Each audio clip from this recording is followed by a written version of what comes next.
how do you fit a 12 rotor into a dragster? This is how.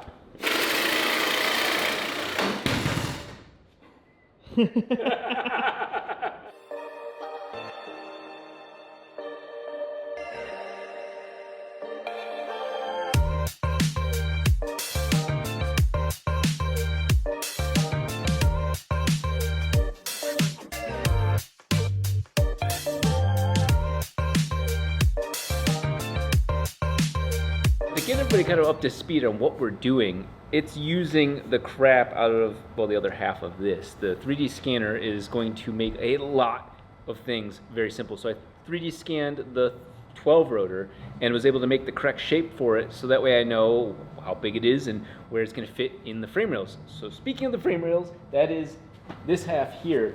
The biggest issue right now is these upper bars and the height of the center of the transmission to diff. That transmission bolts into this plate, the engine bolts into this plate, so we know where the engine's going to go.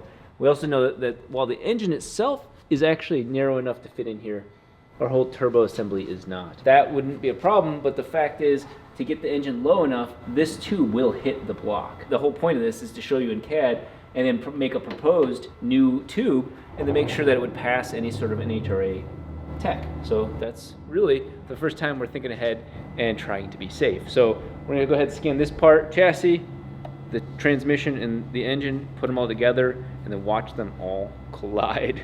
I want you guys to see how quickly that first paint shot gets just by the flick of the wrist.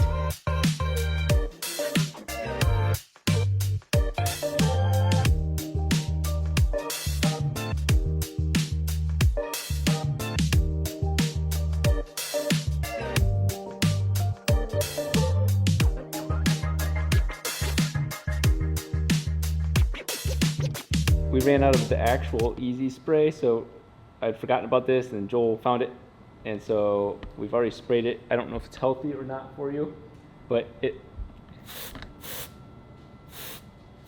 Definitely doing it. Yeah, it's definitely doing its part. Wow. Yeah, that little bit of a difference. We maxed out the number of frames we're allowed to use, which makes sense. We should be scanning this in pieces. So the only bar I'm not happy with is that we didn't get this side in time, because I just was scanning this side. So I can do a separate scan and merge them. That isn't a problem, because it counts like all the shit we don't need as points. This is an experience that very few people get to enjoy, but thanks to Turo being the world's largest car sharing marketplace, you can find everything from a Miata all the way to a Rolls Royce. Who hasn't wanted, myself included, to experience what it's like to own a Rolls Royce? Well, you don't have to own one to experience it. With Turo hosts, they all have various cars, and in this case, in our area, there's the opportunity to try a Rolls Royce Ghost. What we're gonna do is surprise my dad at the airport and pick him up like chauffeurs. I'm about to pick up my dad from the airport, and he has zero clue that I'm gonna be picking him up in a Rolls Royce. So I'm curious to see what his reaction is, and he's got one of his former coworkers with him, so see if I can pick these guys up in style.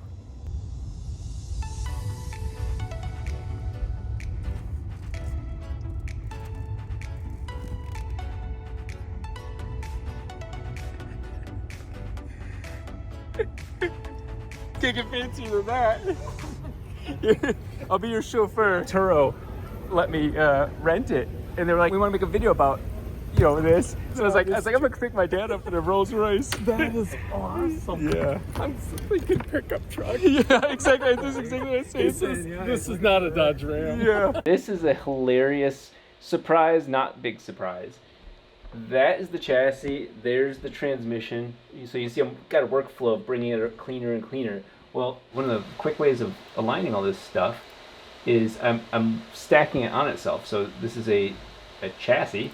So I want to make sure that both sides are symmetrical. So you can see here, it looks like two, but it's actually both sides of the car. And so I'm shifting the car to get all the chassis lined up. And what's hilarious is these crossbars are almost identical right now. You can't even see that there's two of them. You get back to here, this bar is identical, but what is this? This engine plate is bolted to these pieces. They are not squared to each other to the tube. So one of two things are occurring. Either the plate is on an angle or the chassis is now on an angle, and that depends on the rear diff. Center the diff, so here's the diff coupler right there. The front is not centered. You can tell because that's the the roll cage center. So watch what happens when I rotate the whole thing to fix this. That is definitely in the center of that, and you can tell this green line down here is not in the center of these. Like you can just tell. That now if we look at the side of the chassis, let's see. This plate should be a little bit more. It's more aligned, but then now look at the tubes that it's on are off. This chassis is very not square. It doesn't matter fully when everything that is in line with each other is square. I'm gonna put the engine in and let's see what it all looks like. And I added the transmission in, and it's nice because I lined it straight up with where it's supposed to be. You can actually see that when I press front, you can see that everything looks concentric, like that's what it's supposed to do. And it's cool because I locked it into the front plate here, and sure enough, it fits inside of that piece.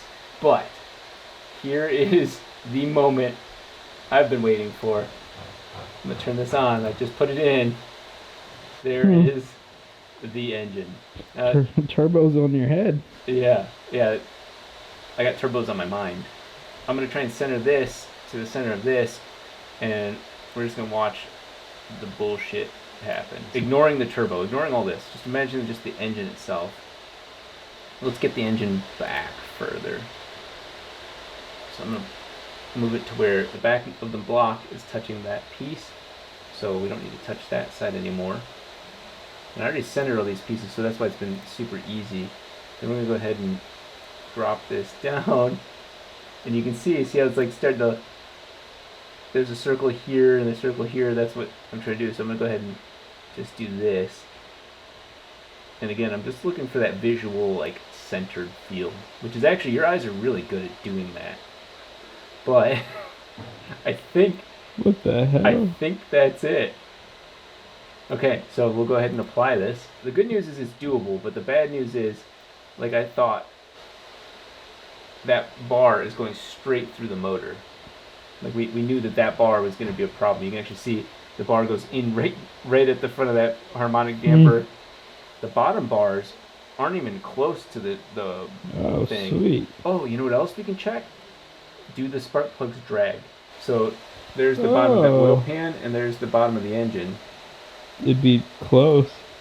I think we'd be fine. I mean, the wires would definitely be doing something. Like we'd have to keep them tight. That's but crazy. we can actually measure exactly how high that is. 73 millimeters, which is 3 inches. 25 millimeters is an inch. So that's 3-inch height. It is actually going to work. What I need to figure out is that chassis bar right there. The obvious thing we haven't talked about yet is the fact that the turbo is in our ship. So it's in your chest right now. It's in my chest right now. I can feel that boost. I am not against shifting the turbo up to get air and then shifting the intake manifold back to receive air. But we do have length, right? So. But yeah, we can also extend the chassis. And right now we can tell if the chassis was extended 8 inches, the back plate of this would be touching the outer edge of the turbo. But that's what we would need to make that possible. Now this chassis is 260 inches long. And the group, it can do almost 300. It's like 270 to 300. So we could add 10 inches length. Everything basically from here back is going to be removed. And we're going to take the tires off, take all this off, and ultimately cut the chassis here. Now there's a lot of method to the madness on this. We're going to cut this tube back out. Even though there's this opportunity here to do it, the engine's going to require it to come out here. Now I've designed all this in CAD. But we're going to basically cut this one off. They're both notched in, so they're not the main ones. And then this one was already welded right here at some point. And that's not even like the proper weld.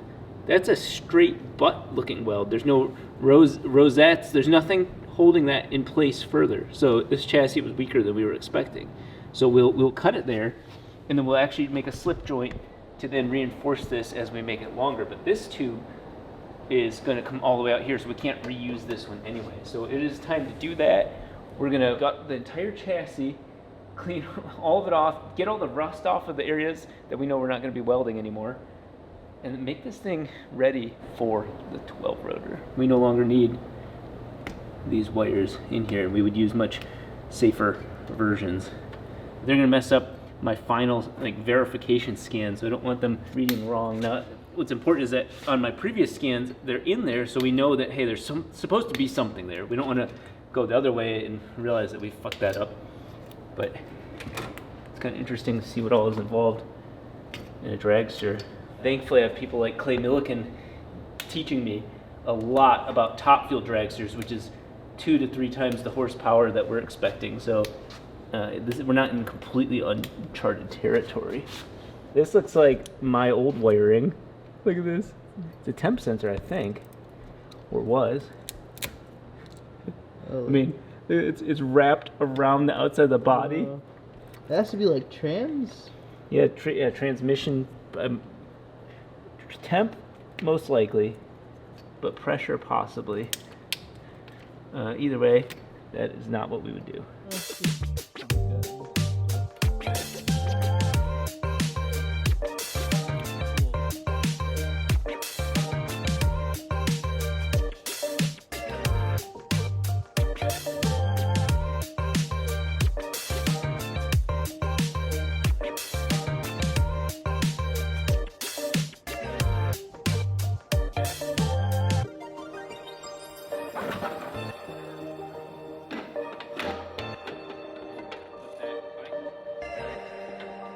We are about to cut up our innocent dragster chassis. There's nothing really wrong with it at all, other than the fact that the 12 rotor is a problem. I have done all of that scanning, it's like 100 gigs of scanning. So I will know that this chassis, how it's supposed to be in 3-dimensional space, almost more than looking at it right here. We are going to cut some very scary lines, but what we've already noticed, this is already slip jointed together. This is the one that scares me. It's a butt weld.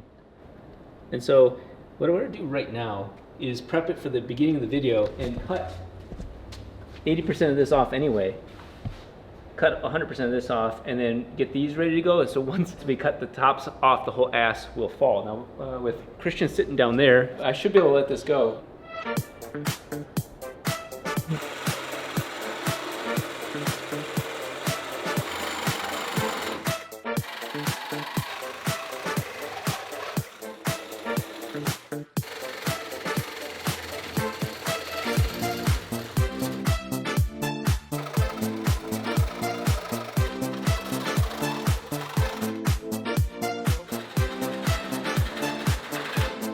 When it cracks the diff, you can definitely say I told you so. Okay, perfect.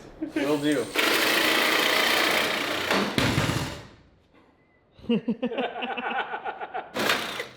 Well, that made it a lot easier to transport. It'll fit in our trailer now. This wasn't a mistake on their part. You can see it's actually got a slip tube inside of there. You got that center weld, which is not enough, but then you have these rosettes to make sure that hey, there's a piece of metal inside of there, and it's obviously giving the strength this way, and then the welds are helping give it the strength. Quite frankly, if the engine wasn't so damn wide, all we'd have to do is basically that. And we could fit all of our other shit in there for about 10 inches extra. It'd be a class width, but unfortunately, the engine is right here.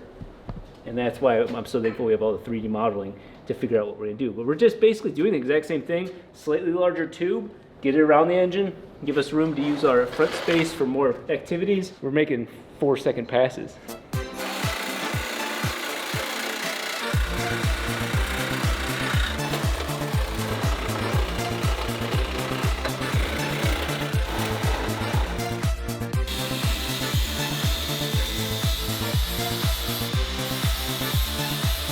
Rob did a bang-up job while I was dicking around on my computer. He cut all of the excess weld out, and it's really neat to see the small air holes. When you put another tube onto this, kind of forks onto there, you start welding around the outside edges, air gets pressurized because it's getting hot, and then it will blow out the weld or have it just So they bent it basically into the chassis, and it doesn't do anything other than helps the weld be easier and more solid.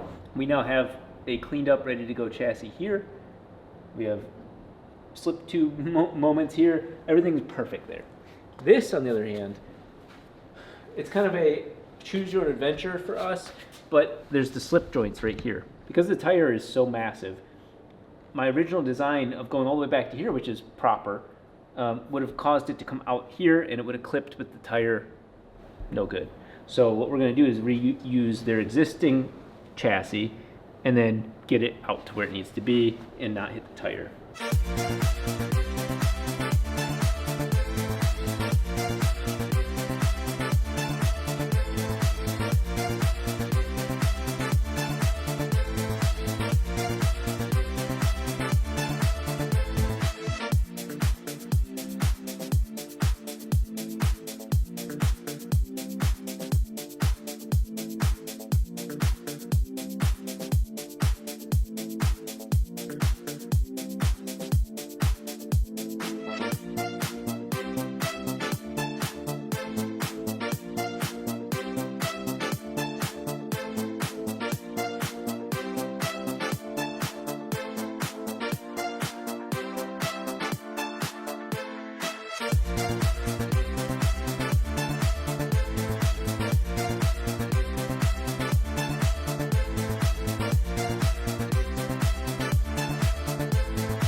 Joel has been giving me shit about trying to perfect the chassis, and I will show you how quick a clean chassis scan has made this process. So starting from scratch, that is the existing chassis. And mind you, it's actually got tubes here. I just didn't need to scan this accurately because, as you saw, we cut it off right there.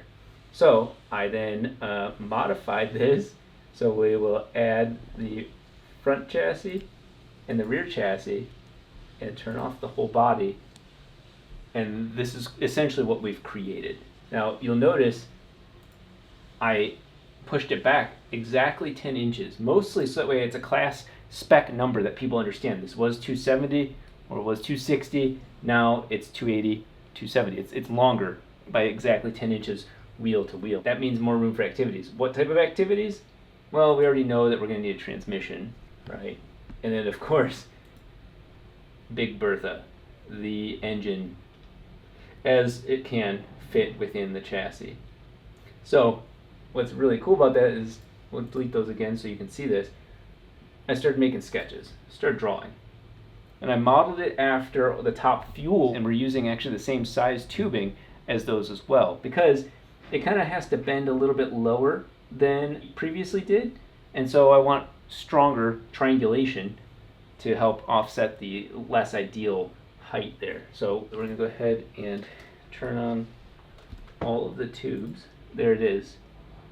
Nice and clean, square. We know exactly how we need to bend the tubes. The biggest challenge here is I don't want to double bend a tube in an S shape that significantly weakens it, but we will be triangulating it, so it actually ends up kind of being okay. The engine mounts are right there. So I used the top fuel dragster thing. We're going to have to move the oil pump, but we're going to make a little engine mount there. Now, we could just let the whole engine sit there, but that, because it's the center of the motor, 100% of the weight would go there, but I don't like that. So what we're going to do is build a triangulated engine mount to the front and to the back, so that way the engine is also part of the chassis. It's so big it's not a problem, and it's distributing the weight across more of the chassis. So from the side though, the block is right here, and then the tube will go right up, kind of outer edge of this corner here, and then the engine mount will come down here and go back, and we can pull the engine in and out as needed. So that's it's wide, but it's the bare minimum needed. I have Rob going out to pick up tube right now. So while the engine is at the dyno, I know that the guys are gonna have a hard time understanding that it's all built in CAD and the engine isn't here. So how can I give them a cross between virtual reality and the real world? Well, I am going to place that 12 rotor here. Check that out. you can actually see the engine in place. And so when we have the tubes in there, you can see. It's amazing how far technology has come. So this is actually very accurately sized. Like that's exactly like that. Stab my hand with the fuel pressure regulator. When we look up here, there's the boost gate, and sure enough, you can see the 76 millimeters, pretty damn accurate. I'm so excited that this is accessible to people like us for prototyping some stuff and not having all the pieces physically here. Are you guys ready to see the new chassis for the 12 rotor monster? Here it is. There's just a little bit of assembly required, and I mean, that's the devil's in the details. We're all good. This is basically already ready to run. I would love to use Chair Slayer to take this next step with us, but this is just not worth his time, honestly. So we have the tube bender from Rogue Fab, and there are not too many bends. The top bar is gonna be the most complicated thing, but right here, you see, we did not downsize anything. So this is 1.5 inches, and it's called 120 wall. So it's 120, well, I was gonna say thousandths, but it's 0.12 inches thick. So it exceeds the, Right there.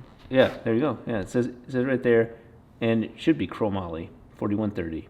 So these tubes are much larger than the existing tubes on the chassis. On the chassis, those are 1.25 inches, same thickness, but 1.25 inches. So we've upsized, we've added a little bit of weight, but we gain more structural rigidity. And then the sidebars, we also upsized from inch now to 1.25 inches. Not trying to add weight where it's not needed, but trying to add structural rigidity. Hidden within here is the final chassis for this thing.